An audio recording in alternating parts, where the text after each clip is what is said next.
स्वामी समर्थ. आज आपण उतरंडबद्दल संपूर्ण माहिती जाणून घेणार आहोत. उतरंड ही 7 किंवा 11 कुंभांची असते. माझ्याकडे 5 कुंभांच्या 2 उतरंड देवघरामध्ये ते पूजन करते. तर प्रत्येक पौर्णिमेला आपण उतरंडची स्थापना करू शकतो. सगळ्यात मोठ्या कुंभामध्ये आपल्या घरामध्ये वर्षभर धनधान्य राहावं यासाठी गहू घेतलेले आहेत. त्यानंतर पूजेसाठी किंवा लक्ष्मीला प्रिय आहेत किंवा कोणत्याही पूजेमध्ये वापरले जातात म्हणून तांदूळ.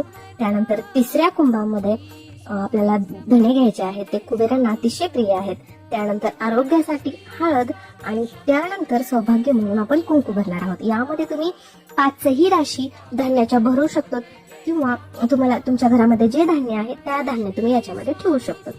त्यानंतर त्याला हळद, कुंकू, चंदन यांनी पूजा करून घ्यायची आहे आणि देवघरामध्ये हे स्थापन करायचं आहे.